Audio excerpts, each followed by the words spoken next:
The speaker, Pratiti, with due respect to my other colleagues here, is a very proactive library member, and she crosses the T's and dots the I's, so to say, and she likes to do it all alone. Thank you.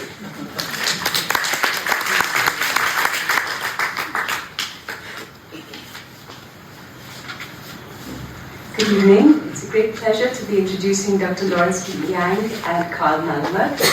The subject on the future of libraries is, of course, particularly appropriate, and Carl Malamud's presence with us seems fortuitous because at the beginning of our 125th anniversary year, in the opening lecture by Dr. Ram Guha on a lifetime of foraging in libraries and archives, he happened to be in Bangalore, and Dr. Guha had invited him to the lecture, which he attended. And when he later wrote and said he would be down from the US and in town this February, we seized the opportunity to invite him and his colleague, Dr. Lawrence Liang, to give the closing lecture of the year, since their work in the area of libraries and access has been so extraordinary.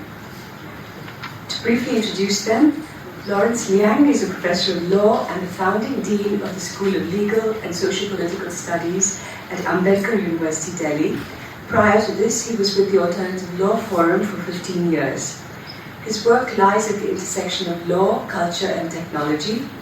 A winner of the Infosys Prize for the Social Sciences in 2017, Liang has taught in and been a research scholar at several institutions, including Yale University, Columbia University, Michigan University, and the National Law School of India University, among others.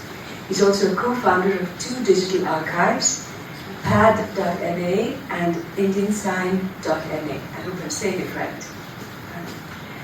Dr. Liang is one of the leading scholars of intellectual property in India and also holds a PhD in film studies from JNU and writes frequently on the topic for the national press. His writing on film is quite spectacular, and I've submitted a petition to see if we can hear about some connections between films and libraries today.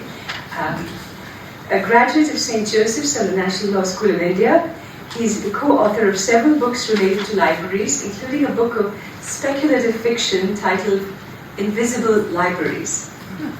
His latest publication on libraries is a book titled The Public Library Movement in India, Bedrock of Democracy and Freedom, published in 2024.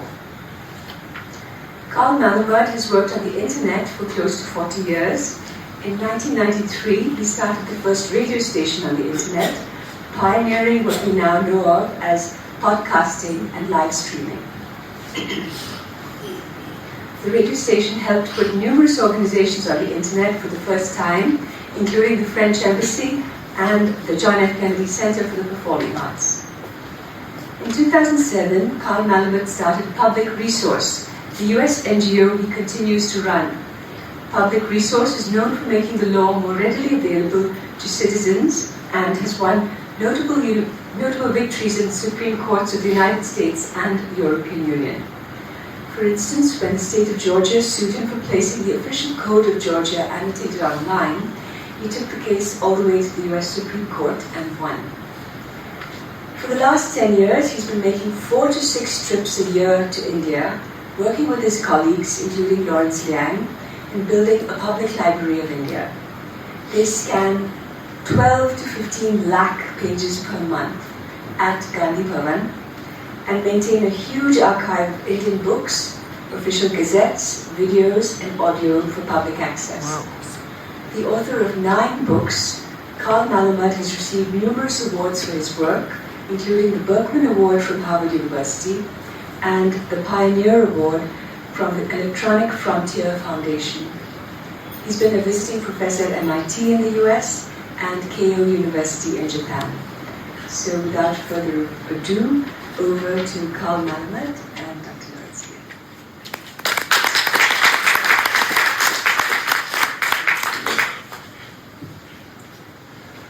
Thank you very much, Pratiti, Mr. Vice President, inviting us for the 125th year celebration. So we're supposed to talk about the future of libraries, but To me, the future of libraries is actually the history of libraries. And I'm going to explain what I mean by that.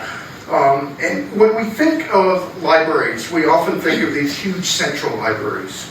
But that would be a mistake to just think of that. The central libraries are just part of that picture. Many large libraries actually began as private collections. So for example, in the United States, when the Library of Congress was destroyed by the British in the War of 1812, Thomas Jefferson sold them 6,487 books, and that formed the core of the revived Library of Congress. 2/3 of those were destroyed in 1851 in another fire on Christmas Eve, and they rebuilt the Library of Congress once again. And this creation and destruction and sometimes recreation of libraries goes far back in time. Take, for example, the Library of Alexandria. That library had anywhere from 40,000 to 400,000 scrolls. We don't know exactly how many were in there. Library was burnt. Some say accidentally, some say on purpose by Julius Caesar, who happened to be in town for a tryst with Cleopatra. That library was not rebuilt. This was, of course, not the only ancient library that was destroyed. Here in India, the Nalanda Library was destroyed over 800 years ago and was reputed to have some 9 million manuscripts. I'm not sure if I believe that number, but we know it had a lot.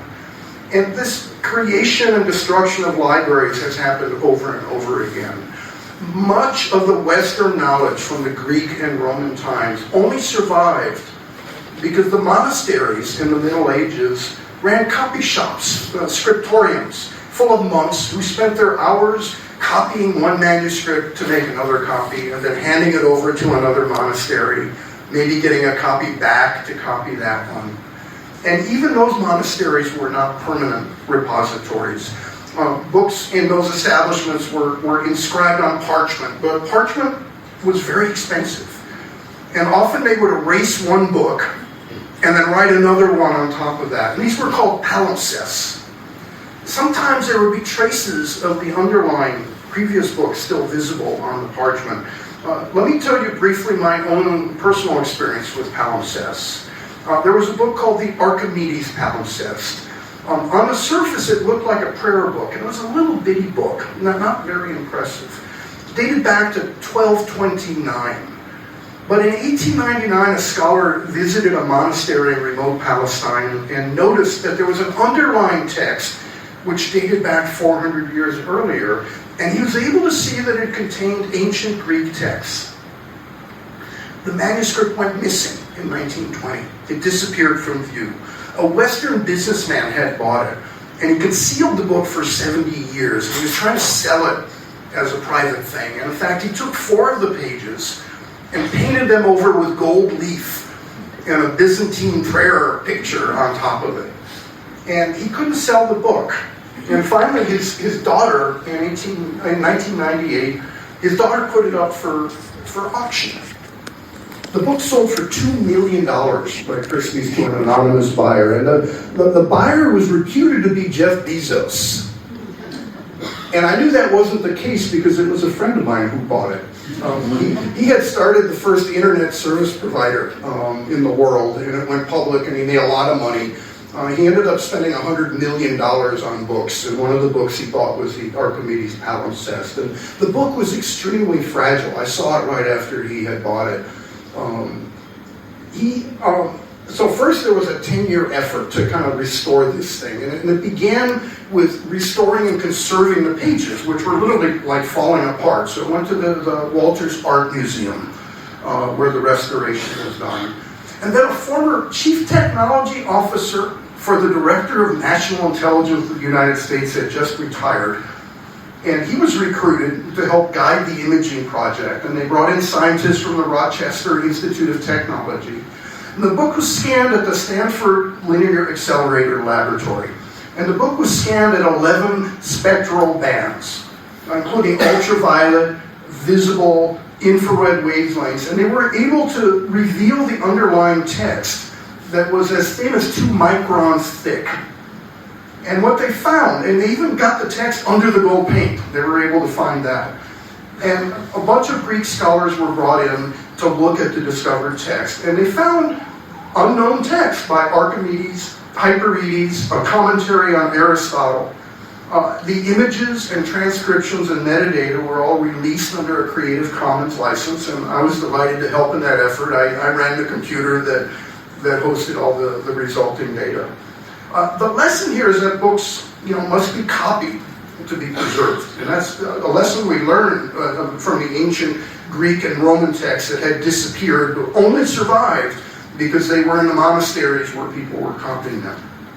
And I think that lesson applies to digital libraries as well. There's something else we can learn from history. We often think of the big central repositories like the Library of Alexandria or the Library of Nalanda, but what we know now of as public libraries began as something very different. So in England, there arose the concept of the coffee shop. And the coffee shop was a place that had a lot of newspapers, and you could go there for coffee, but you mostly went there for the newspapers, and these were libraries. In the 17th century, subscription libraries started to happen. And what these were commercial concerns, like in the back of an art shop or a paper shop. And you could go in and you could subscribe to the library, and you would be allowed to borrow a book and bring it home. And this was a radical innovation, the idea that you go to a library and bring the book home. And these things grew and grew, and perhaps the most famous of the subscription libraries was founded by Benjamin Franklin in 1731. He created the Library Company of Philadelphia, and it was America's first real library. These libraries grew in size, and by the 19th century they came to dominate the publishing industry. Moody's circulating library in England bought as much as 75% of the copies of novels that were being published. And they had a tremendous sway over publishers because they were by far their biggest customer. Many of these circulating libraries were later taken over by authorities and formed the basis for public libraries in England, in the United States, and in many other places. But there was another kind of library, and these to me are the most important, and they played a key role in the creation of our modern democracy. So in India, Radhakrishnan in Chennai helped spread public libraries throughout Tamil Nadu. Similar efforts were underway in Andhra, in Kerala, here in Karnataka. Some of the most important work was being done in Baroda, where the Maharaja decided that compulsory public education was required. He created rural libraries, he created a central library. Same thing happened down in Kerala. And these formed not only education for people in rural areas, not just for students, but also for adults. It's where people went to learn about the world around them. Played an important role in people understanding the history of their country, what a democracy is, a place to read, books and journals, but also to meet other people, to learn about history, to exchange views. Ambedkar often talked about how India could only liberate itself if people understood their position. And you did that through education of yourself and of your peers. He talked about how there had to be a government by the people, not just government for the people. The Raj was a government for the people. They built trains. Of course, those trains took cotton and indigo and they shipped them over and back to England. But government by the people was one in which the people controlled the government and understood their rights and responsibilities and shaped that government in a way that made sense. In South Africa, Gandhi had the same insight. His satyagraha there was one of education. He ran a printing press at the Phoenix Ashram. The original bread labor was not spinning cotton, it was typesetting. Everybody at the Phoenix Ashram had to typeset every single day. They copied text from foreign publications, they added text that Gandhi wrote. He was the original blogger, he wrote just prolifically. And what happened is the community there educated themselves on their situation. And they ended up being able to stand up as a community, and as a community, they were able to change how things happened. Same thing happened in the United States. From the time of emancipation through the civil rights movements of the 50s and the 1960s, African Americans created freedom libraries to educate each other. They brought knowledge from all over, taught each other about what was going on in the world, and that was a linchpin, particularly in the 1950s and early 1960s of our civil rights movement. What's fascinating is to look at the interchange of ideas during this period between India and the US. The fight in India for liberation, for the elimination of caste barriers, took inspiration from the fight for emancipation in the United States. So Lala Lajpat Rai spent several years in the U.S. He wrote an amazing book about racial discrimination in the U.S. He became friends with W.E.B. Du Bois, who founded the National Association for the Advancement of Colored People, the NAACP. So when L.L. Rai returned to India, he wrote to Du Bois and asked him to send multiple copies of Crisis and The Messenger, two important newspapers. And they were about emancipation in the U.S. and about the position of African Americans. Those newspapers were distributed throughout India, where they went to gathering places, they were read aloud, and they were shared. Those places were also libraries. So again, libraries can be these huge edifices, but they can simply be your local coffee shop. They can be a library in your local club where you go to read newspapers. So the struggles in India likewise inspired the U.S. I read once that a young Martin Luther King, when he was just 9 years old, went to the colored library in Atlanta because blacks were not allowed in the big fancy Carnegie library, so there was a colored library. And he walked up to the desk with a stack of books, and he said, "I want to check these out, please." And the librarian looked at his card, and he had a children's card. She sent him home and said, "Go get your father's card. Come back, I'll give you the books." So he ran home, got his father's card. And those books were all about Gandhi. And it's interesting, I told that story to Ramachandra Guha. And Ram said, "Oh, no, that can't be right. King did not learn about Gandhi until he got to Columbia and went to school." And so I showed him the oral histories from the librarian. And it was a great pleasure to treat Ram with a fact maybe he didn't know about Gandhi. I'm not sure he still believes me. He still thinks that might not be true. So libraries are living things. They adapt to technology and to the needs of people, and they always have. Right? The monasteries, the scriptoriums, the printing press. And to say the internet has made the library irrelevant, I think would be a huge mistake. Libraries still play a vital role in our modern society, just as they have in ancient times, just as they did during the liberation of the United States and of India. And so libraries are not just repositories to store books. They're living archives, a place where books are preserved, where curations are curated. They're places that have librarians, right? People who know how to find books. When you walk in and say, "I'm looking for a book on this subject or that subject," they'll say, "Oh, you need to go over to that shelf there." People who know how to find books, people who know what books people want to read, people who buy the books that they think people will want to read. Radhakrishnan expressed that best with his 5 laws of the library. Lawrence may talk about that. Lawrence actually wrote a great book, The Public Library Movement. We brought a copy to donate to your library. It's online as well, of course, so you are welcome. And it's got a Creative Commons license, so you're welcome to read it online or to make copies, and you could even sell it to other people if you wanted to. We don't care. It's in the public domain. Technology has always played a vital role in libraries. It's what Radhakrishnan meant when he said the library is a living organism. It's what I mean when I say the future of libraries is the history of libraries. A good example was the recent Delhi University photocopy case, which some of you may know of. At Delhi University, students could go to a local copy shop and get course packs, readings for their class. The professor would go to the copy shop and say, "These are my readings." Copy shop would go to the library, get the readings, make a copy of them, and then they sell the students the course packs. And not for a lot of money. They were fairly cheap. So the copy shop was sued by 3 big Western publishers, Cambridge Press, Oxford Press, and Francis and Taylor. And they alleged a practice of piracy by the copy shop, and the suit went to the Delhi High Court.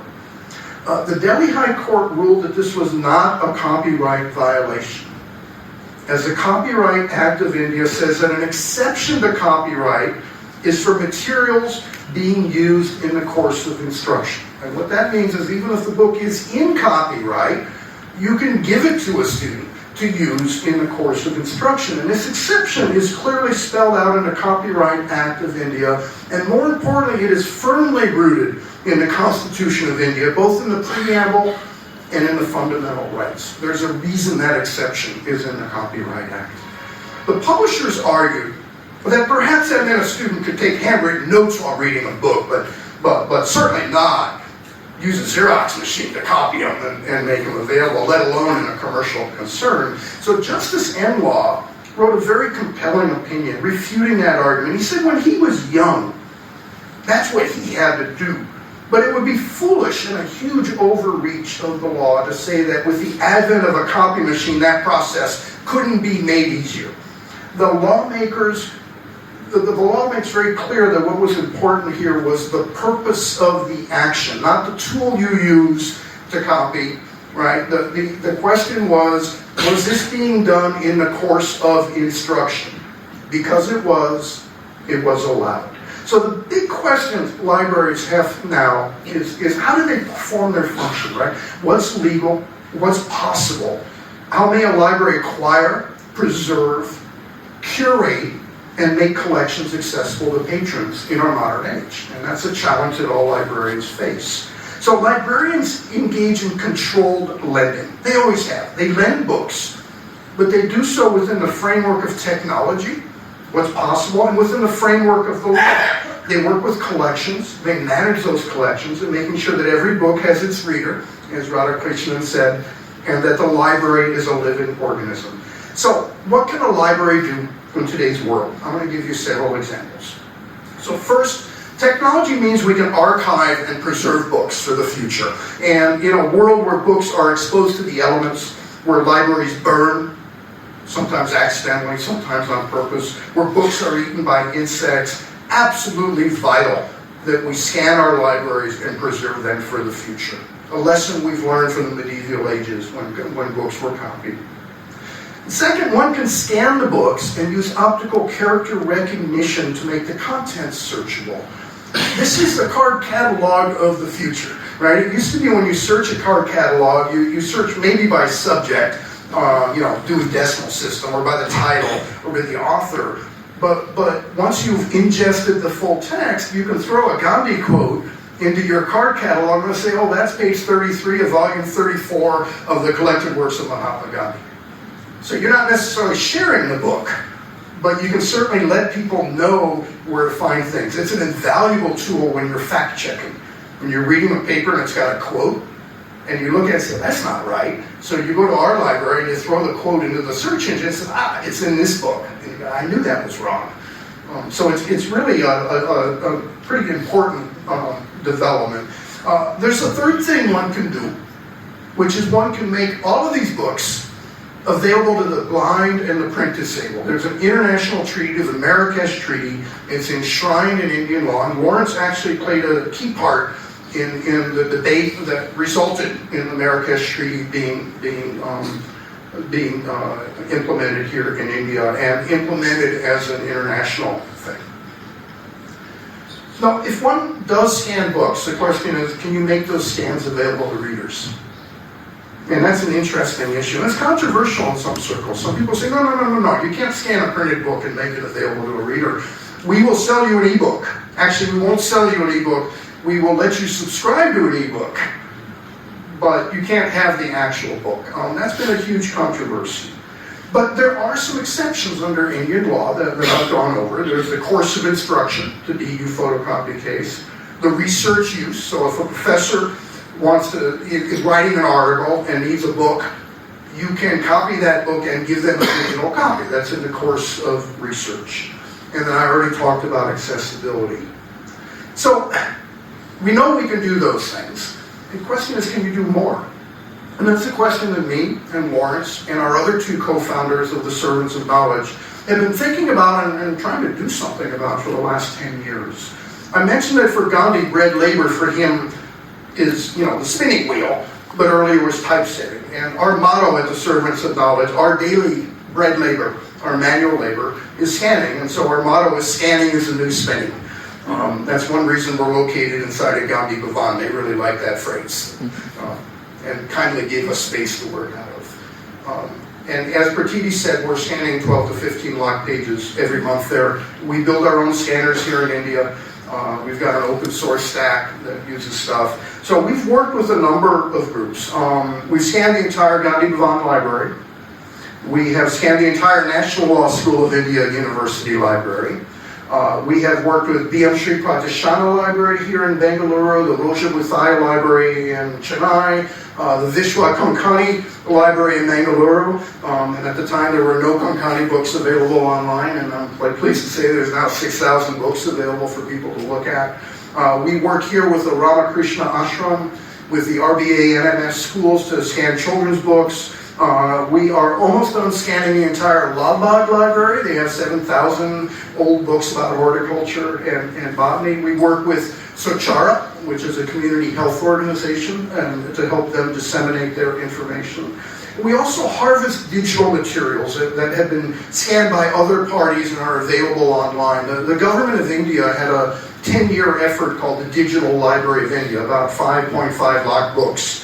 And I made a copy of that, and then the government server went down. So we ironically had the only copy left of the Digital Library of India.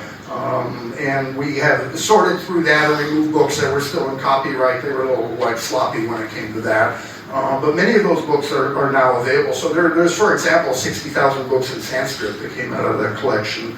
We've also taken things like the Tamil Virtual Academy and the West Bengal Public Library. We've added that to the collection, so now you can search across all of these repositories, right? So if you're searching for text, you're now searching books that we scan, books that the government of India scan, books that come from other sources.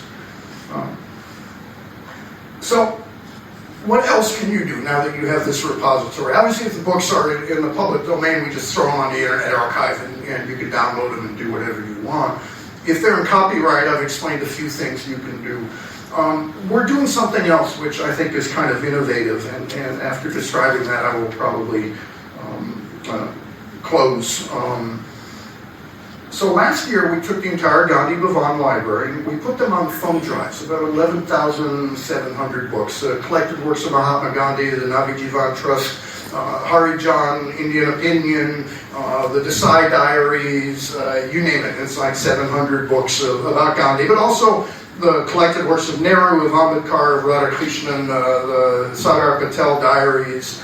We put them on a thumb drive. And there was a big conference at Gandhi Bhavan with a dozen Gandhi organizations there. And so Justice Hegde, Minister of Law H.K. Patil, and myself presented these thumb drives to the 12 organizations that were there on stage and said, these are for your libraries. You can use them as appropriate under Indian law.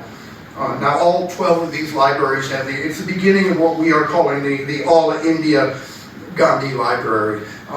It was interesting, Sabarmati Ashram heard that we had done that, and so we got a note from them and said, please, can you send us a copy? So it's also now at the Sabarmati Ashram. We're doing the same thing with other collections. So on Friday, we're going to present a digital copy of the entire National Law School Library. It's about 34,000 books to two places. One is we're giving it to the library at NLS, right, so that their librarians have a digital searchable copy that they can work with. And likewise, we're presenting a copy to IDIA Law, which is an amazing group that works with disabled and blind and Dalits and teaches them how to get through the law school entrance exam and then get through law school, and then these kids go back to their communities and they start practicing law. And so we're giving them the entire National Law School Library, and they're going to make it available to every print-disabled and blind student, law student in India. And that's our vision, is that every law student in India should have access to the very best law libraries in the law schools here in India. We're going to do the same thing for Lalbagh. We're going to help them create a National Horticultural Library. So their library will be given to the National Horticultural Research Institute and to researchers. And we're going a bit farther. We scanned Lawrence's house, which is about 3,000 books. We scanned most of my house, which is, I've got 5,000 books, and I think 4,000 of them have been scanned already. And our vision is that there's a lot of private libraries out there, and what if those libraries got scanned and those books could be available to your students in your favorite university, right? Or at a law school. So the idea that private libraries form the foundation of something even bigger is part of that vision. So there's a lot of hard work, there's a lot of kind of nitty-gritty scanning and serving involved, but there's the bigger vision. And the bigger vision is that knowledge has become centralized. It's the property of a few large corporations now. It's an East India Company version of the internet, one in which you can't own books, you can only subscribe to them, right? You can only use them in ways that you are told are allowed by the vendor that has those books. And a perfect example of that is scientific knowledge. And the deal India just cut with a few large Anglo-Dutch corporations to spend 6,000 crore for 3 years of access in the One Nation, One Subscription deal. Most of that knowledge in those databases was paid for by the government, right? Most scientific research is paid for by government or by foundations. And so a lot of these journal articles that are hidden in the Reed Elsevier databases, for example, really are in the public domain. And I think it is ironic that a lot of this knowledge is held hostage by a few large British and American corporations. And Indian scientists have become modern-day indigo farmers of knowledge, right? They ship their knowledge to England and they have to buy back the journal articles for very, very high prices. And we just think that's not the right vision for a library of the future. Now that doesn't mean that our vision will happen, but we think it's important that you stand up. We talk a lot about the need for a Gyan Satyagraha in this modern age. And so I think I'm going to close on that because, like I said, our vision is a Gandhian internet, not an East India Company internet. The internet was originally built on Gandhian principles, end-to-end principles, and anybody could build a new protocol. Anyone, all the smarts were in the computers in your room, not in the telephone company. But that shifted in this modern day, and we have intermediaries like Facebook and Google and others. But what we believe is that a public library of India can be built from the bottom up. It can be built from small libraries all over the country, scanning their materials, sharing their materials with each other. It can be built instead of on a proprietary software stack. Many libraries now depend on commercial providers to run their card catalogs and things. So one of the things we're doing is we're building open source library management systems to allow full control over that whole process. So whether this bottom-up grassroots version of a public library of India can happen or not, we don't know, but we think it's worth trying. So those are my comments. We're going to let Lawrence tell me where I'm wrong and do the second part of this. Thank you.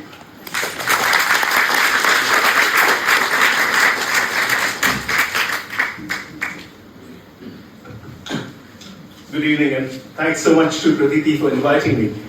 Amongst the other reasons that I was very keen about coming here was the fact that I realized that I'd spoken in libraries across the world, but I'd never actually spoken in a library in Bangalore. So there was a double sense of actually coming home, because obviously coming to Bangalore was one, and my idea of a house has always been a library. So I was very excited, but of course when I started thinking about what it means to think about the idea of the future of the library, it occurred to me that it was a serious challenge because we're living in a time when the question of how one thinks about temporality and how one thinks about the very idea of the future is extremely difficult, because the idea of time has really shrunk.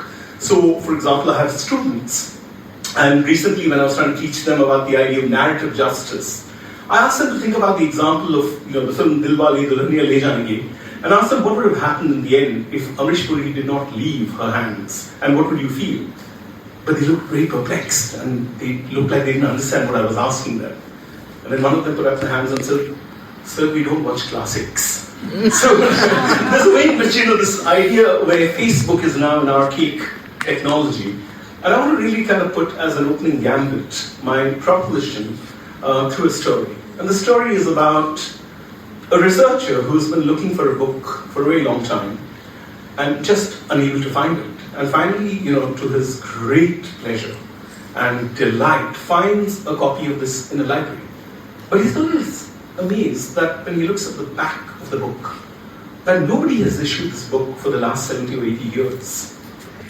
So he goes to the librarian and says, "Look, I've been looking at this book all my life, and I finally find it. But, I see that no one has issued this for 70 years. So who did you buy it for?" And the librarian says, "Why, you, of course."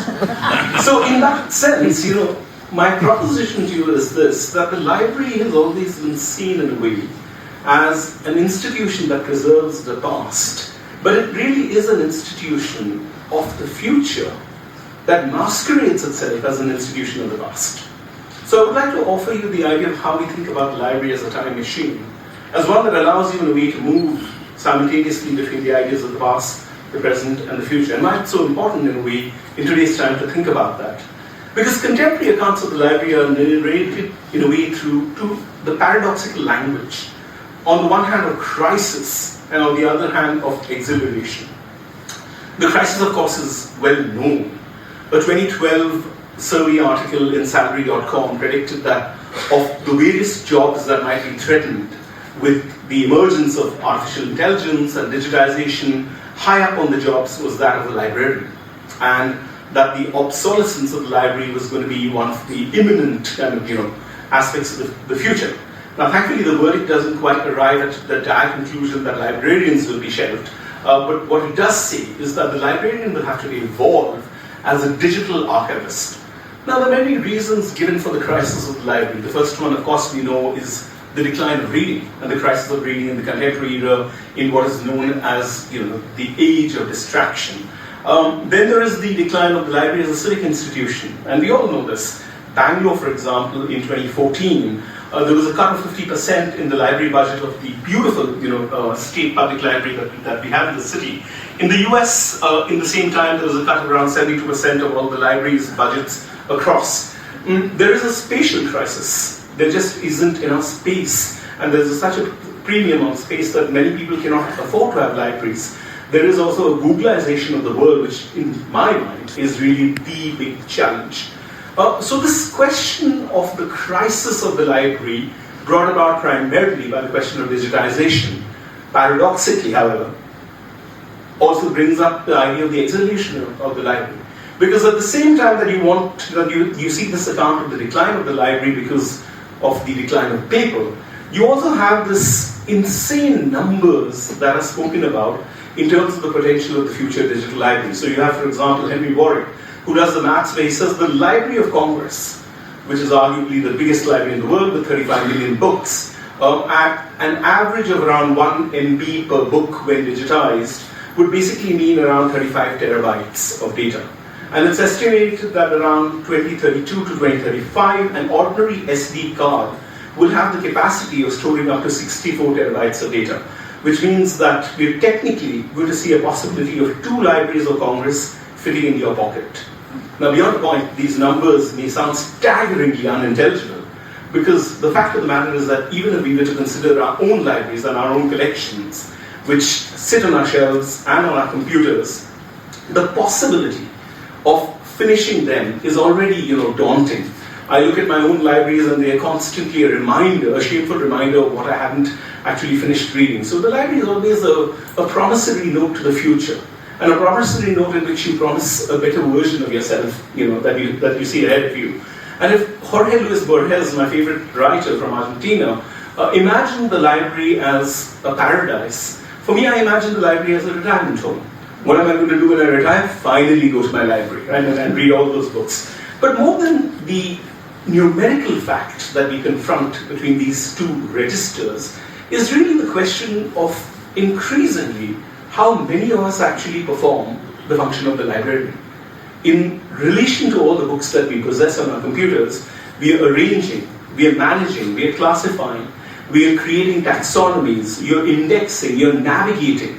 And Marcel Mauss and Tomislav Medek, in a very wonderful book, actually says that if the library is everywhere now, then we are all librarians. And the question is, what does it mean to assert this? What does it mean to assert this idea that we are all librarians? And what I want to do in my talk today is actually to take this by examining a debate that happened, or an imaginary conversation that took place in the 20th century, and juxtapose it with a cyberpunk, science fiction novel that came out towards the end of the 20th century about libraries. And I'll try to bring them together in a way, as a way of thinking about what the future of the library is. Let me begin with the debate. There's a marvelous book by Ronald E. Day called Indexing It All. And this is actually a critical history of the modern function of indexing and documentation.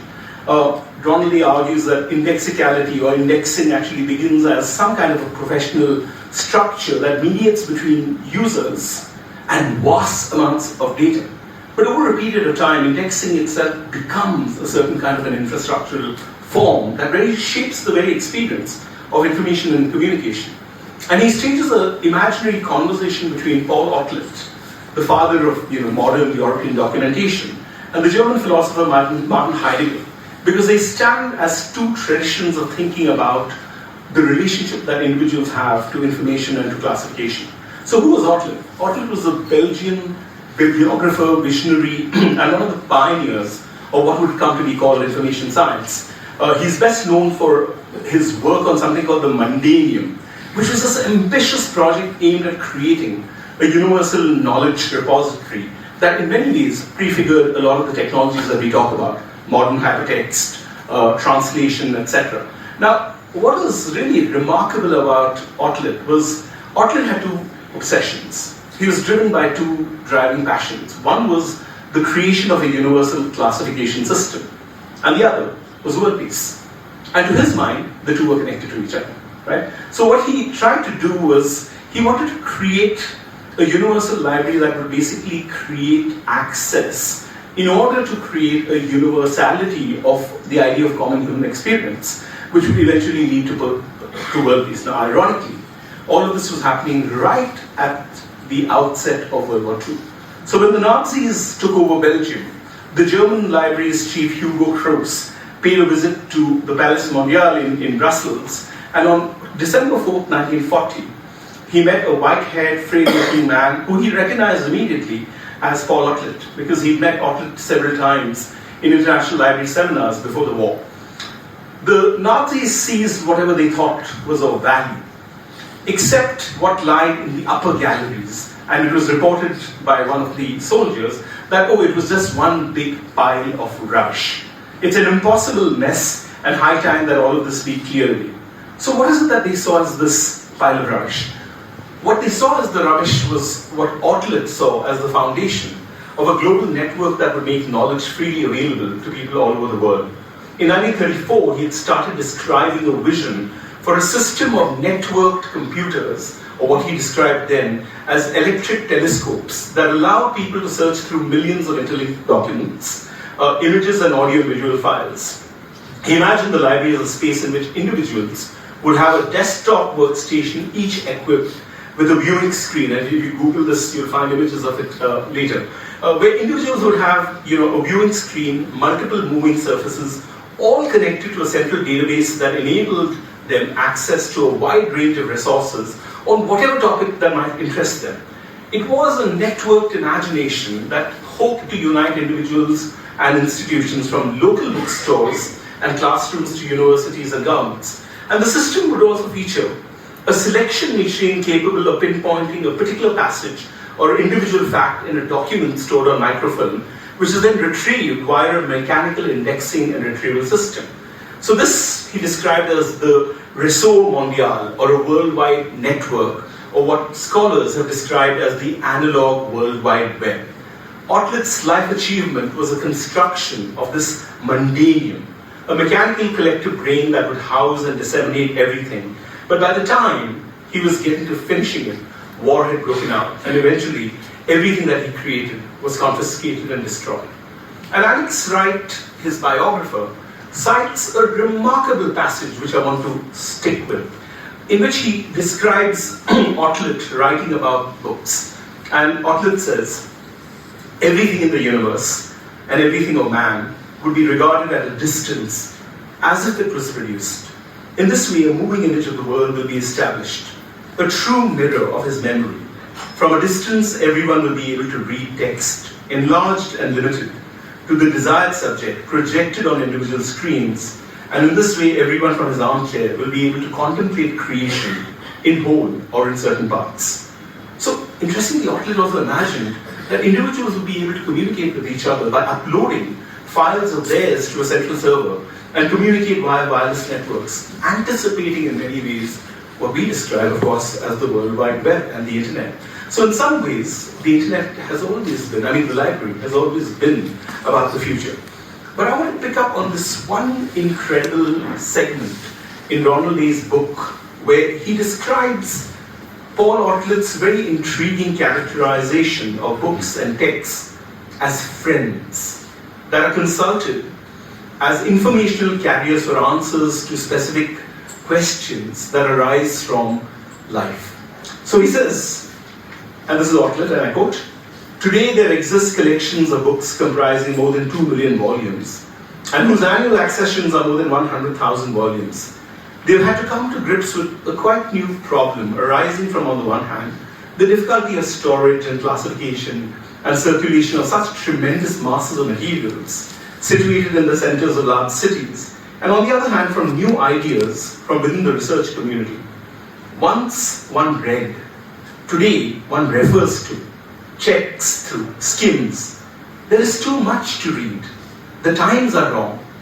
And this is 1932. If Otlet were alive today, we would wonder what he would say. So there's too much to read, the times are wrong, works are referred to, that is to say, one turns to them to ask for reply to a very precise, specialized question. The reply found one parts company, ungratefully, no doubt, gratefully, no doubt, but certainly for 1,000 good reasons, from the obliging friend who has just given such good service. And this use of a very intimate, affective relationship to name a kind of a relationship to what would otherwise be seen as an impersonal service, that of a librarian and that of a library, to describe it via the affective language of friendship is something that I want to stay with and return to in a bit, because of course, we live in a time where friends have become digital, right? They become digital in a way that they become texts who are read via Facebook, etc. They become texts that you circulate and you skim. But what does it mean to return to this rather gentle ideal of the idea of books being friends or librarians being friends? So the imaginary conversation that Ronald A. stages is with Heidegger. Now we don't have the time to go into it in detail, but basically the gist of this is, in contrast to Otlet's immense optimism about the technological possibilities and futures of the library, Heidegger saw advances in technology with a certain amount of horror. And he saw the idea of the library emerging as this professional space involving so much information as an anathema to thought and to, in a way, kind of an inquiry into what he was, of course, very concerned about, which is the ontology of being. What does it mean to think about existence? And he believed that libraries, in a way, unlike a personal library in which one had a relationship to the individual object of knowledge, these large institutional libraries were actually a hinderment to the obtainment of true knowledge. So there is this contrast between these two kind of visions of the idea of what the future of the library would be. And I'm going to add a third, conversationalist kind of partner to the two of them in a bit. But in some ways, one can understand where Heidegger is coming from. If you look, for example, at today's reading patterns, there's a very troubling article that was published in The Wired, which says that nobody reads any longer. What you do is you scan, and they came to the conclusion of what is known as the capital F rule of reading, which is you read the first paragraph, you skim the second or the third paragraph, and no one reads the last paragraph, because by then you're forwarding the article. Right? So this idea of the capital F rule, it's something that we both are scared of, even as we all do it now. And in a way, kind of, how do we think about what we return to? Do we return to Heidegger's insistence that the only way to return to interiority was by shutting out the world, and in a way kind of retreating into the solitude and the solicitude of books?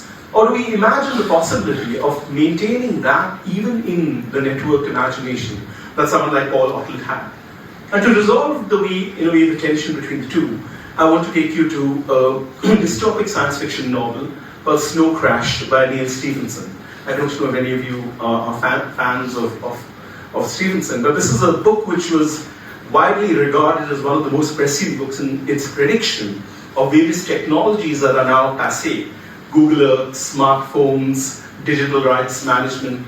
And the story begins in Los Angeles in the 21st century, no longer a part of the United States, the federal government of the United States has ceded most of its powers and territory to private organizations and entrepreneurs. So sounds very familiar in today's context. So this typically kind of dystopic cyberpunk future in which corporations have taken over the world. But one of the outcomes of this is the merger of two institutions to create a new institution called the Central Library. And the two institutions that are merged are basically the CIA and the Library of Congress. Right? And this remarkable idea that the coming together of these two, and I'll come back to this because to my mind, I mean, it might well be the case that Stevenson had in mind or was referring to, what was actually factually an interesting nugget, which is J. Edgar Hoover of the infamous, anti-communist time of the FBI, was actually a librarian at the Library of Congress for many years. And it's actually Hoover's experience with the Library of Congress and his innovative creation of an indexing system that is credited with having influenced FBI's own knowledge management system, the FBI files. So perhaps that was the context. But coming back to Snow Crash, the protagonist is a pizza delivery boy by day and a hacker by night, who strings for the Central Information Commission, the CIC. And in the book, there are basically thousands of stringers uploading millions of fragments at the same time. So CIC's clients are largely corporations and sovereigns who go through the library looking for useful information. And the moment they find something useful, then Hero gets it and he gets paid. So the business is very simple. It's the kind of commodification of information and knowledge, commodification of data, and of course, the weaponization of it, because it's, after all, the FBI and the Library of Congress have kind of come together. And what happens in the book is that Hero discovers, rather accidentally, Snow Crash, which is a mysterious drug that affects both computer programs as well as human brains, and it's linked to an ancient Sumerian language as a form of viral control.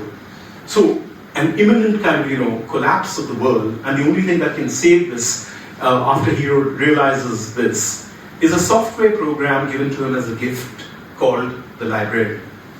So the Librarian turns out to be an AI assistant within the metaverse that helps Hero navigate this completely, chaotic mass and metaverse of information.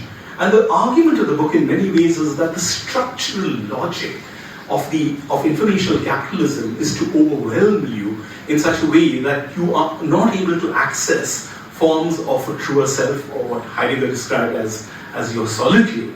And really, in some ways, the question is how do you navigate through this? It turns out in the book that, of course, there is a pathway that is created through this information blizzard that will become the antidote to Snow Crash.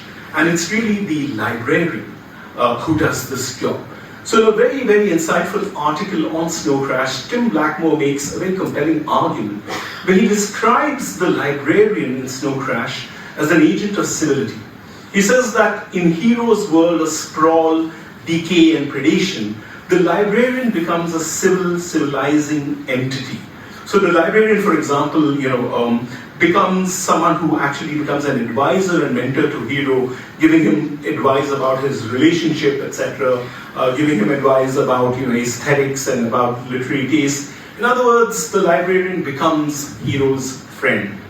And this is what I want to connect between the two, because if I had to think about this idea of what and how you imagine the relationship between the human and the digital, or the human and the machine, there might be another entry point other than merely, kind of crisis and exhilaration.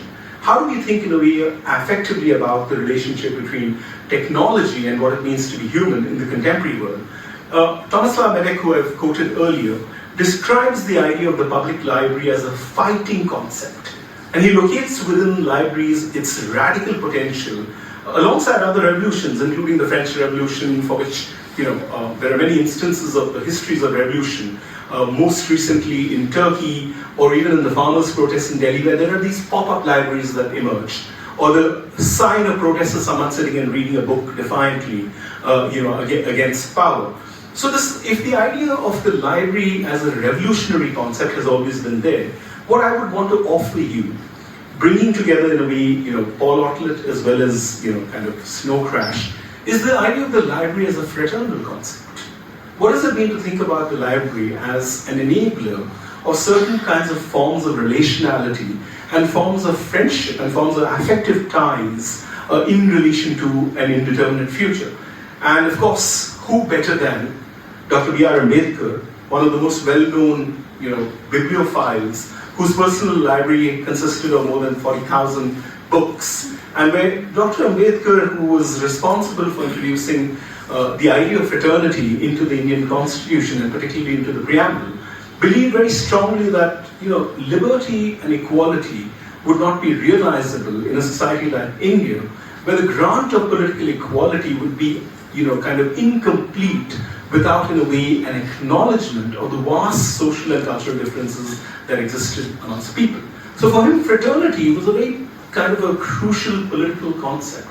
And I take his idea of a political reading of fraternity to ask what then a political future of the library might be, seen from the perspective of this idea of a fraternal community that is constantly, in a way, in search of conversation. There is a way in which the library mediates between a deeply intimate personal experience, that of the solitude and the joys of reading a book, while at the same time propelling the search for a community in which one is looking for a conversation based on one's experience with a book. And I think, to my mind, that function of the library is a very, very crucial one. Not merely as a personal experience, but really in a way of imagining what forms of collective lives might be possible. And there's a way in which I think this idea of fraternity, not merely as a civic virtue, but really as a moral one that Ambedkar articulated, it really involves, in a sense, a concern for each other, without which, he said, liberty and equality would remain empty ideals. This idea of a gentleness and a gentle ideal, implicit in the idea of books as friends, librarians as friends, and fraternity as a virtue that might define our imagination of the library. It's no coincidence that the word gentleness is what I use, because Nicholas Basbanes, who's one of the greatest historians of bookshops, bibliophilia, and of libraries, in a marvelous book called A Gentle Madness, which is the history of bibliophilia, describes Benjamin Franklin's characterization of his grandfather, Isaiah Thomas, as a person touched by the gentlest of infirmities, bibliomania. Right? So, and in the book, he has this marvelous story. It's one of my favorite stories of bibliophiles, where someone called Javier Marmer, a member of the Academy in France, after he died, his will was revealed. And what he had done was, he bequeathed his books to a public library in his hometown, but with an understanding that they serve future generations of readers, which is understandable. But along with that, he also left a certain amount of money, and in a very strange gesture, because he basically left it for the book store keepers along a particular, a street that he had basically visited all his life. And I'm going to quote from his will. He says, "In memory of the happy moments I passed amongst the book stalls and the booksellers on the quays of the left bank, movements which I reckon amongst the pleasantest of my life, I leave to these worthy stall-keepers a sum of 1,000 francs. I desire that this amount shall be expended by these good and honorable dealers, who number 50 or thereabouts, in paying for a jolly dinner, in conviviality and in thinking of me. This will be my acknowledgement of the many hours I have lived intellectually in my almost daily walks on the quays between the Pont Royal and the Pont Saint-Michel." This idea of, a person, a book lover, leaving behind a small amount of money so that a set of booksellers and librarians might enjoy a good meal, is this idea of the gentle kind of infirmity. There is a madness that we are losing out on, because we're losing out our madness to the rational logic of algorithmic kind of, reductionism. And I think, in a way, the future of the library requires that we infuse the algorithmic with this gentle madness that Nicholas Basbane talks about. Now, one can think, for example, and one often does, of the library with a certain wistful nostalgia. I mean, if you're a teacher like I am, and you realize that increasingly students don't have a relationship to the library at all. And I, for one, acknowledge that all my education, Pratik talked about being going to St. Joseph's, and one of my wonderful teachers, Mrs. Paragi, is here. Mrs. Paragi will testify that I was not one of those good students who sat in the first bench and had their hands raised. No. Most of the time my hands was on a pellet at the back of the thing, aiming at someone else. So I would routinely be thrown out of classes. And thankfully not by Mrs. Paragi, but there were other teachers. I was thrown out by my biology teacher for 3 years. Who gets thrown out for 3 years? I was thrown out in the 8th standard and told never to return. He was the same teacher that continued all the way to the 10th standard, so I never studied biology. Which is okay, because what I did was, in those periods where I was chucked out, I had my education in the library. Because what would you do when you were thrown out for 3 years? You went to the library and you learned and you educated yourself. So I'm very distressed when I think about the fact that my students don't seem to have a relationship to this magical, transformative space which is the logotopias of our lives. But I don't think that this form of nostalgia is merely a wistful nostalgia. There's a marvelous book by Svetlana Boyne called The Future of Nostalgia. And she distinguishes between two forms of nostalgia. She says there is on the one hand a regressive nostalgia.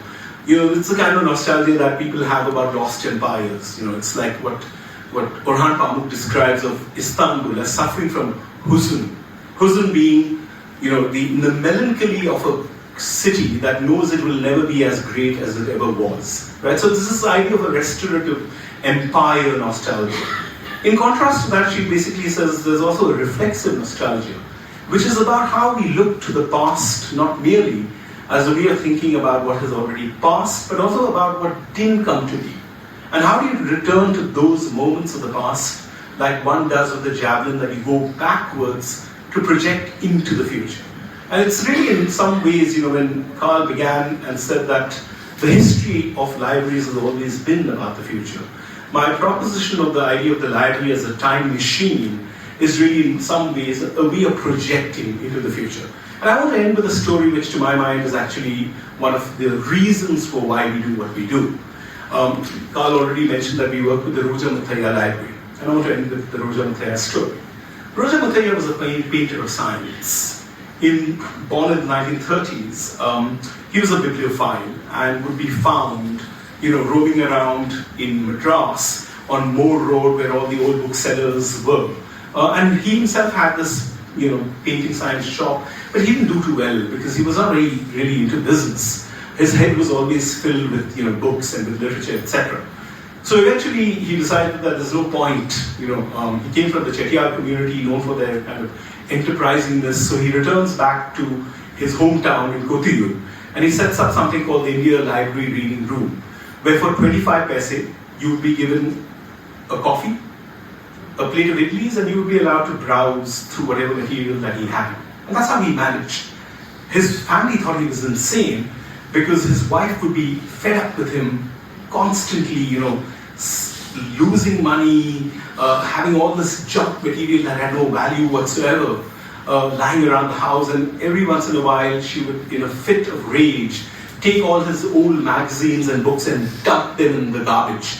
And then Roja Muthaiya would be found scrounging through all this garbage, looking for all the treasures that had been lost. What changed, though, was 1980s. The Civil War had broken out in Sri Lanka, and Roja Muthaiya heard about the burning of the Library of Jaffna. And the Jaffna Library had the oldest Tamil manuscripts. And what Roja Muthaiya was doing was his love for language. He basically loved the Tamil language, and he wanted to collect everything there was. So in a very dramatic, filmic way, he pawns his wife's jewelry, raises the money, and goes to Jaffna to see what he can say. By the time he reaches Jaffna, he discovers that all of the Tamil texts had already been burned. So he goes there as a mad collector, but he comes back as a dedicated archivist and librarian, and spends the rest of his life trying to create and preserve whatever he can of Tamil material. And the Roja Muthaiya collection, by the time Roja Muthaiya was about to die, already consisted of 200,000 artifacts and objects, which before he died, he offered it to the Madras State Archives for them to buy at a royal sum of 2 lakhs. The Madras State Archives comes and looks at the material and decides that there's no value for any of this, junk material that this madman had been creating. But thankfully, at that point of time, a writer, C.S. Lakshmi, also known as Ambai, was doing her research work on the history of the women's movement in Tamil Nadu. And she discovers the India Library Reading Room and discovers what a treasure it is. And she was a fellow at the South Asia Center in the University of Chicago. So she gets the librarian of Chicago, James Nye, to come down. And once they evaluate the material, they realize the treasure trove that they're sitting on. And Chicago offers to buy all of the material from Roja Muthaiya.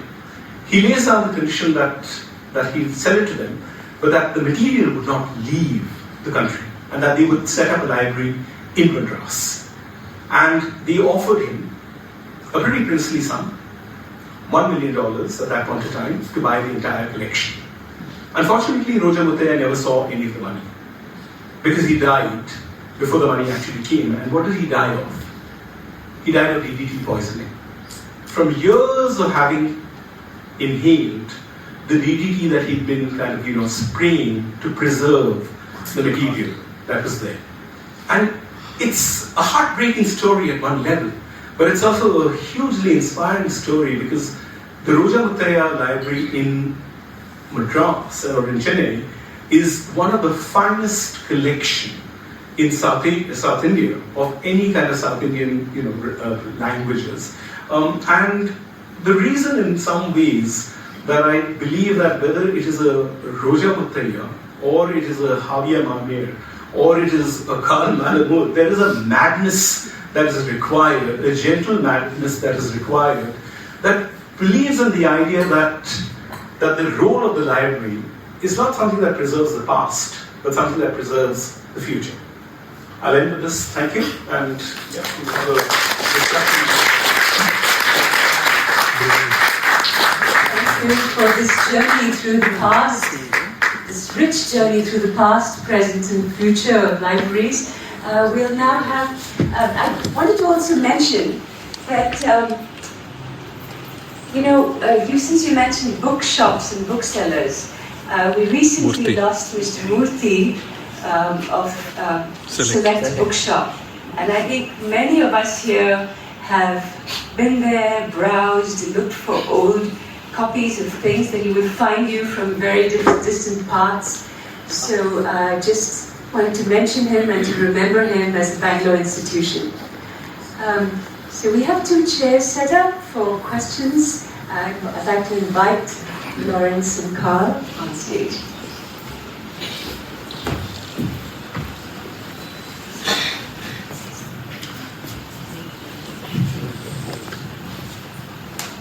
Thank you. We ran a little over with our comments, so we didn't leave you enough time for questions, but please.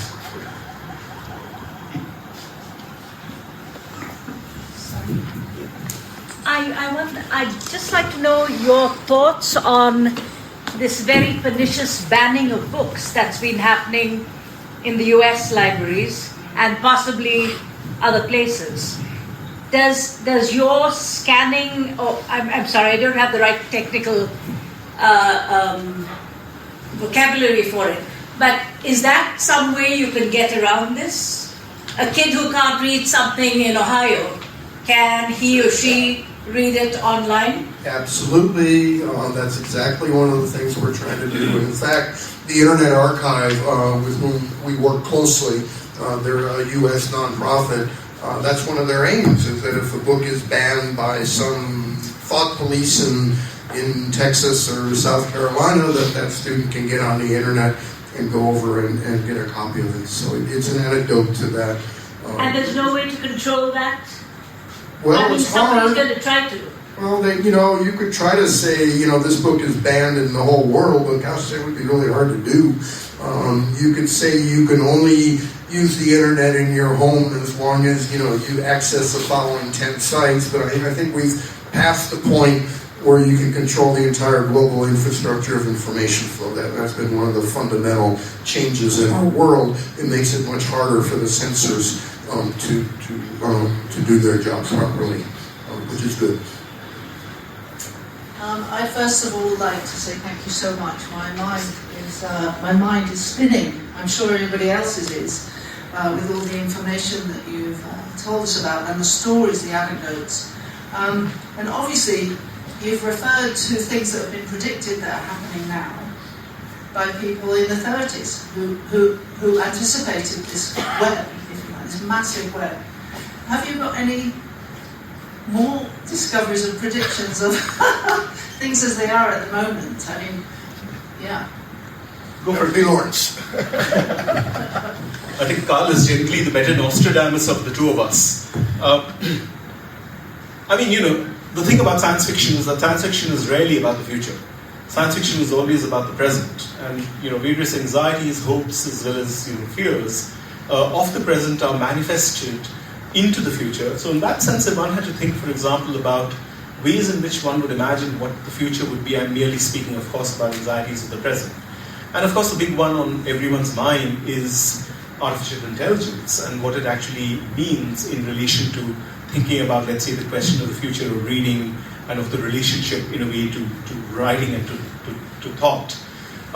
And it's one, I think, that's a very difficult one to have any kind of fixed opinion on. I mean, the one thing about technology that we know is never say never again. I mean, never say never, because we don't even know what the practical possibilities are.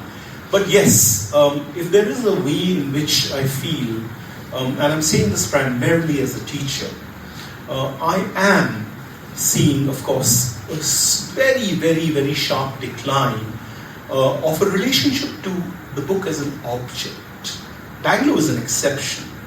Bangalore is still a city where you find bookshops thriving and you see young people in bookshops. But in many cities, you don't see this. And I went to a school to give a talk where the librarian showed me a library without books. And actually, as a matter of pride, they said that, look, we are very proud of the fact that we have no books in our library because we are an entirely digital library. Now, as people who are involved in the business of preservation through digitization, both Carl and I are what you would describe as kitabi insan. We are creatures of the book, and we are creatures of paper. But there is a way in which I think we are at a very interesting transitory moment where we are looking at what is going to happen. Prem is here and he's very fond of quoting Victor Hugo, who says, the one will destroy the other, the paper will destroy stone. In fact, the book will kill the building. Yes, the book will destroy the building. In terms of the longevity of memory.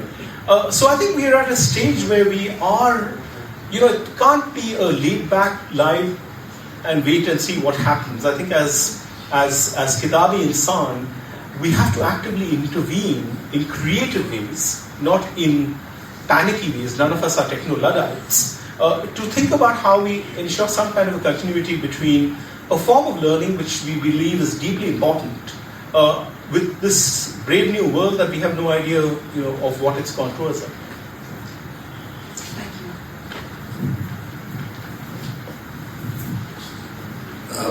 you. Lawrence, since you mentioned Ambedkar, and I'm thinking about his speech of November 1948 to the Constituent Assembly, where he said that the Constitution is not enough protection because it's easy to pervert without changing.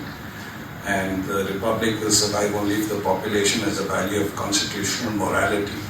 And this value must be cultivated, it will not come on its own. And if you take his thought of the library as a fraternal opportunity, do we need an ethic of knowledge morality? Because we've always seen our relationship with knowledge as intellectual but not necessarily moral. Yeah. And do we need to develop this ethic and learn how to cultivate it? No, absolutely. And I think that the two, in a way, the question of what forms of moral pedagogy are and what its relationship to the question of knowledge is intimately connected. If you look, for example, at the idea of the commoditized world of knowledge that we have, of course it's not entirely new. Daniel Defoe, writing at a time when people were literally, women were property, they were not relationships, writes in a very kind of awkward, violent way where he says that a man is the owner of his ideas just as he's the owner of his wife. But the idea of the ownership that he was talking about was literally that of possession and property and exclusion. What he wasn't talking about here was ownership as a relationality and as a relationship of ethics. And I think that in that sense, the idea of what kind of forms of subject making and redefinitions, Ambedkar's great belief in the idea of fraternity was not merely in terms of the preservation of forms of relationship across castes. What he really wanted was an investment and a belief in the possibilities of the making of a new India. And it's this new political subject which would be the moral subject of the constitution that he had in mind. And I believe that in many ways the library is an institution that has been neglected in the larger history of nation building in the Indian context. So, Carl spoke about Ranganathan, and in the book that we've written, we make this argument that alongside Nehru, Ambedkar, etc., there remains to be written an authoritative history of the librarian as a civilizing political agent in the anti-colonial struggle. We've got some of those stories, and Carl has some wonderful stories from the US, but that's a chapter that still needs to be written. So question here. I very much appreciated and enjoyed the talk and the broad nature of the conversation that you injected. And what did you say? Gentle madness is something that I'd love to use in the future with your permission. But talking about the future of the libraries is the future of books and future of content. And the lady who spoke first stole my question, but it was a good question, about the book banning, which is a matter of much concern where I live in the US. But if you look at the world at large, there has been a swing from left-wing, liberal, democratic views to a lot of right-wing governments running countries. And the challenge with the right-wing outfits is they want to suppress information, they want to limit the use of libraries, they want everything to be funneled through their own prism or tunnel. So what do you see as the way for us to navigate this future with all of this happening to us? Well, I have the mic, so let me try this.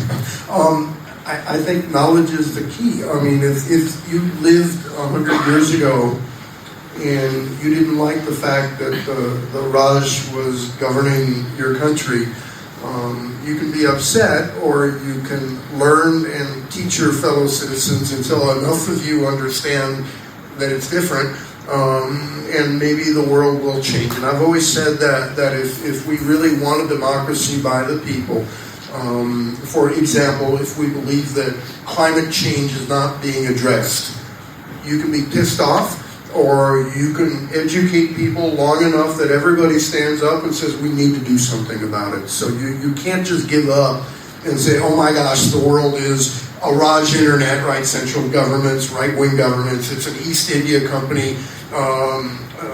So Rohini Nilekani has a wonderful book on Samar, Sakar, and Bazar, right? And she explains that, there's these three pillars of society: the government, there's commerce, and there's civil society.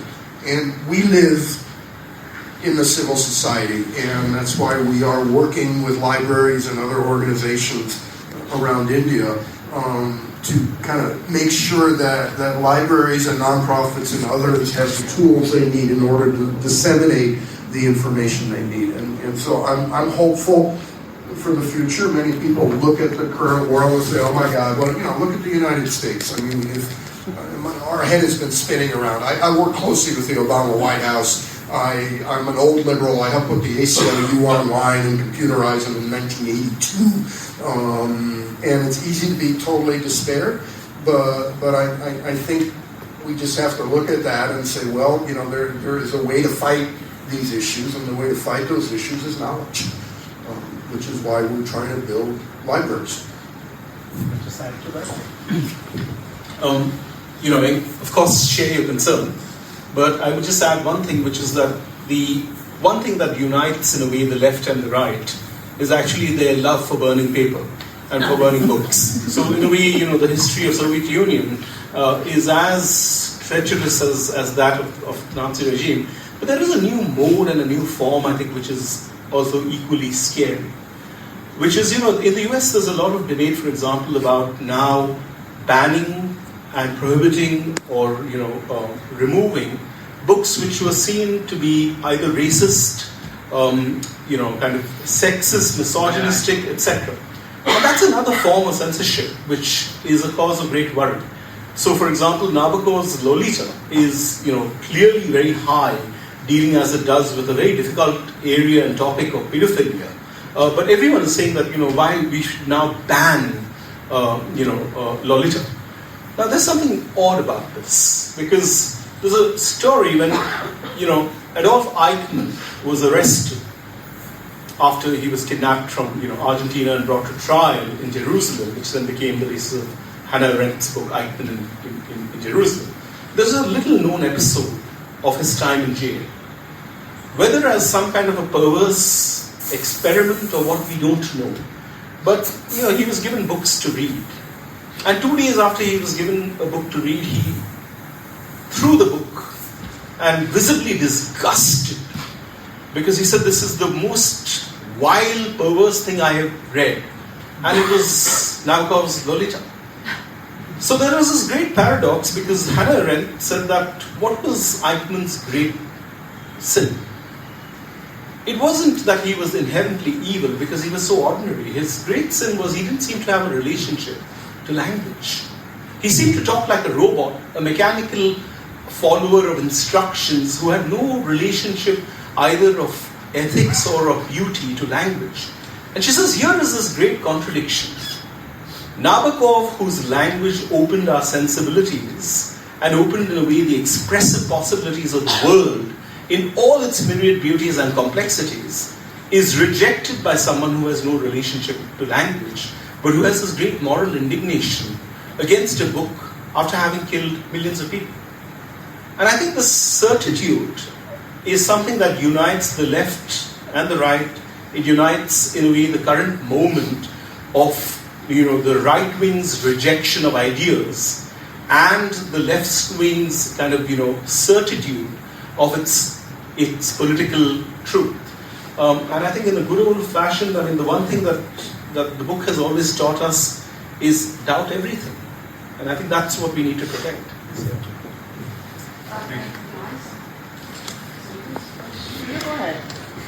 Good evening. I have a question to both Professor Liang and Mr. Malamud. I'll be brief with two questions. The first one is, what is your comment for Wikipedia being a future of library in itself? The second one being, what kind of protection can be given to websites like Sci-Hub, LibGen, and Earth Archive, which has actually helped a lot of students like me. Thank you. Well, I'll do Wikipedia. I know Jimmy Wales pretty well. I think Wikipedia is an amazing thing, but it is not the library of the future. It is an encyclopedia. It's beautifully done. Wikipedia is getting a lot of grief these days. I noticed on Sangam Talks, one of their most popular ones is a takedown of Wikipedia as being against everything that India values as being important. And there's equal takedowns from the left on Wikipedia, saying the editors are all misogynistic, they're hard to work with, they reject alternative points of view. And I sort of agree with all those points. That doesn't mean that the Wikipedia is not a valuable thing. I think it's an extremely valuable thing, but it isn't the answer to the world. Right? The answer to the world is knowledge in as many forms as you can possibly have, and make it available to anybody that wishes to find that knowledge and read that knowledge. So Lawrence and I are very individualistic. One of the issues with both the left and the right is kind of a groupthink issue of, I believe these are the values, you must adopt those values, or what you're doing is illegal. And that to me is not what a democracy is. A democracy lets individual thought prosper. There's a wonderful new book about the history of, in a way, the Kannada literary milieu by, Shrikar Raghavan. It's called Rama Bhima Soma. If you look at the acknowledgements of the book, it's a very interesting acknowledgement. Because in addition to the usual suspects, which is Ram, Guha, etc., Shrikar thanks LibGen and Sci-Hub. He says, without whom this book would not have been written. And I think that's true for a large number of people across the world, but particularly in India. For those of you who are not familiar, LibGen is basically the greatest pirate archive in the world. And now, of course, taken over by Anna's archive, where you can literally find just about everything that you're looking for and not looking for. You know, it's an amazing collection. In the Delhi High Court, there's a copyright infringement case that has been filed against LibGen and Sci-Hub. Because it's run by this remarkable woman sitting in Ukraine who's been freeing knowledge all for a long time. But the claim is a usual standard copyright infringement kind of an argument. One of the things that we've done is, at the legal route, we've intervened in the petition and we filed on behalf of 20 leading scientists across India, many of whom are Bhatnagar awardees, etc. Basically saying that science cannot be done in a country like India without, in a way, the pirate or the shadow libraries. I don't like calling them pirate libraries, I call them shadow libraries. And the shadow library has always existed. When the Library of Alexandria burnt down, the only reason that we even have whatever little is remaining from it was because there was a sister library where all the extra manuscripts were stored, and that's the shadow library of the Library of Alexandria. So LibGen and Sci-Hub in many ways are the shadow libraries that enable a large number of people to read. There is a democratization of knowledge which is phenomenal. I know, for example, that if I had to think about the idea of who my closest friend on the internet is, it's LibGen. And I'm constantly grateful and thankful. And the only way that you preserve a friendship is it's not a one-way street. You add to it. So you contribute to it. You free books by adding to LibGen. So the non-legal answer is that I think pirate libraries are rather resilient. And there's a way in which every time one is shut down, another one emerges. So it's Hydra-like in its ability, and that's a great thing. I think we're out of time, but there are two people who've had their hands up for a long time, so we're going to take both questions and maybe they could respond. So, Mr. Bonaparte. Excellent seeing you, Lawrence, after many years. Very scintillating talk and very exciting talk you have given. Since you are on the platform of commemorating the Bangalore Club Library's 125th, I don't know, first thing I would like to ask, did you have a key of our library here? We went before the We have a very nice library, but my first question is regarding being on a selfish interest because my club coming is not complete without visiting the library. And we have a chairman of the library here, who's the vice president and the future president of the club. What is the inputs both of you can give? Preserve, and promote this heritage library of Bangalore Club. Because I'll tell you, because I've been from the time I became a member, I sit in the library for whatever time I can. Library should be a very peaceful place. And what are the inputs you can give to maintain that peaceful? And second thing is, from my professional side, we have I remember your word in your talk, F, forwarding. See, we have a very persistent, disturbing situation from the time I started my profession, since you are a professor of law. Cut and paste. The judgments given in the Constitutional Court also. Facts are different. I had an occasion to have a judgment certified copy. Facts are different. Facts of some other case. Judgment rendered. And when I went deep into my own style of probing into it, the stenographer has been asked to take out that paragraph from this, put this paragraph to this. So how will you, since as a professor, a researcher of law, teaching law students, what would be your advice to the legal fraternity, especially the higher judiciary? Okay, and I think you had your hand up for a long time. So, everybody have answered. My question was very prosaic. I'm aware that scanning is going on at the Gandhi Smarak Nidhi. I was wondering how there may be several people who have a large private collection. How could they reach out to you to offer their books for scanning? We are approaching people, so we look for. So we work with a lot of private libraries. So for example, there are a lot of ancient palm leaves and occasionally the people that own them bring them in and we scan them. We don't have the capacity to do 10,000 books in a private library, but our vision and the reason we did Lawrence's library and mine is that individual libraries get scanned. In the question about the law, one of our co-founders is Dr. Sushant Sinha. He runs Indian Canoon. And his mission in life is making sure that all the court judgments and the laws and the regulations of India are available for anybody to be able to read and work with and see an accurate version of them. And he's a key part of our team. He's our chief technology officer. He came to India, and then I'll close on that. He had gotten a PhD in computer science. He got hired by Yahoo as a senior engineer, and he said to himself, I want to give something back to my country. And he didn't know what to do. He hadn't worked with the law or anything, but he noticed that all the courts had their opinions online in a very bad fashion, and so he decided his contribution to India would be to create Indian Canoe, and he's been doing that for years. I just have one suggestion as far as the library is concerned. Like you and like many people here, we are of a generation that we didn't need to be introduced to the library. We found ourselves in the library.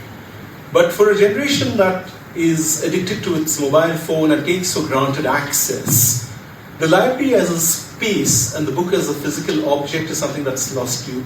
As my parting suggestion to the Bangalore Club, something that we try to do in our university, is get people to volunteer to do tours, not of the entire library, but of one shelf, and make them walk through that shelf, and then from that one shelf to talk about one book, and why in a way they might be so passionately invested in that one shelf for young people, and make it a regular feature. Every week there is one member of the club who takes you through a tour of a shelf and then lands at one book to talk about it.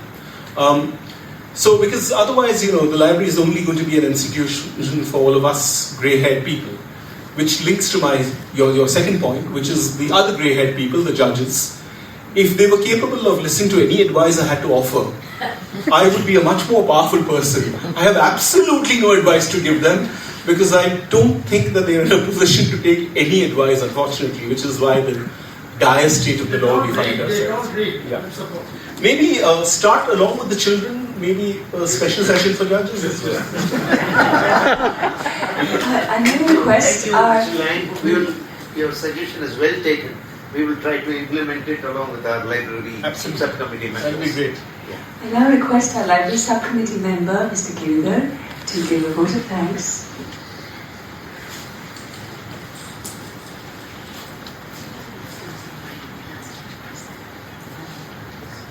Mr. Karl Malamud, Dr. Lawrence Liang, ladies and gentlemen, it gives me great pleasure to express our gratitude to both the speakers today for a very insightful presentation on the future of library. I was thinking, if you start scanning the books from the libraries so that you reach a larger number of people, then what happens to the authors who expect a lot of sale of books? And if you scan and spread the knowledge, will not the sale of books come down? Many lawyers write books to express their emotions, to convey some ideas, but side by side writing is also a profession for them and they expect to earn loyalties. That is why you have copyright regulations. By scanning the books and spreading it wide, which is a very noble endeavor, you are spreading knowledge, you are spreading education, but are you not hurting the income of the authors? This was one question I wanted to ask, but maybe this is not the time to ask because the question hour is over. I think Carl has an answer. You want to answer this question? Oh, I would love to answer that question. So I was a, is this on?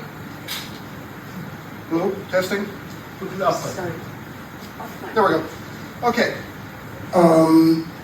I was a professional writer in the 1980s. I've written 9 books. I made a living writing books. And I wrote books for 2 reasons. One was to make money, and the second was fame and glory. And most people who write books, here's a secret. Most people that write books don't make any money. They didn't make money before. They definitely make less now. If you look at the Spotify, for example, musicians are making less and less and less, and large corporations are making more and more and more. So one of the things we do is we go to authors and say, listen, your book is no longer available because the publisher dropped it.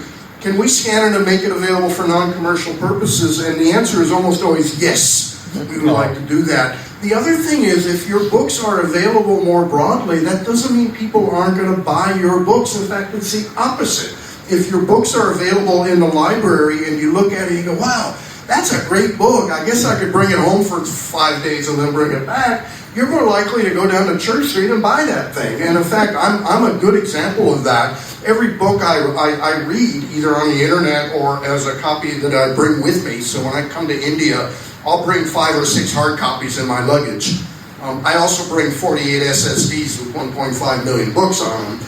But when I read those books, either online or not, I go to Amazon and I buy the book. In fact, while Lawrence was talking about Outlet, I had not read that book, and I ordered it while I was sitting there. So I think making books more broadly available is good for the authors, and I think the current system, the commoditization of knowledge, with large publishers making all the money and authors making less and less and less and less, is not the right way to promote the creativity that you are meant to have with the Copyright Act. And just as importantly, it's not promoting the increase in diffusion of knowledge. So I don't believe the current situation is a tenable one for authors, and I believe we offer a glimpse of a way that maybe make those authors able to make a better living.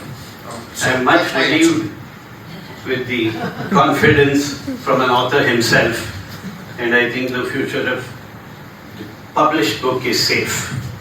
I thank Mr. Carl Malamud for the noble endeavor which he's doing for scanning books using technology like optical character recognition, and now with modern scanning machines and spreading knowledge far and wide.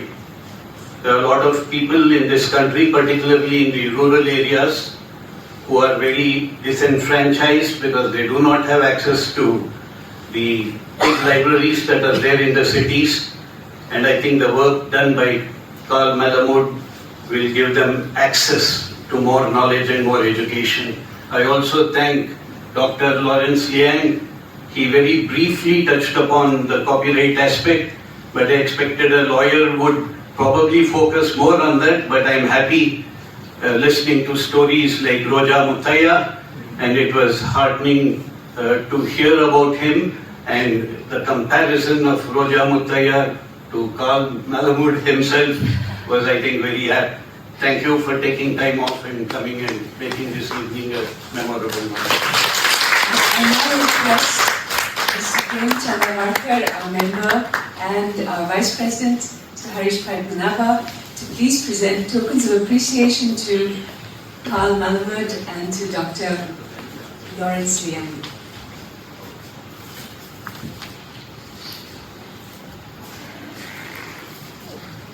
Thank you very much.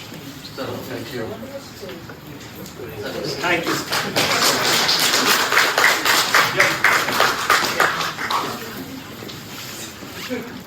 We all also have a token for you, including a 200-page book on copyright law in India that Lawrence and I wrote, which deals with this subject in great detail. So that's a gift for your library, as long as a bunch of other books. So,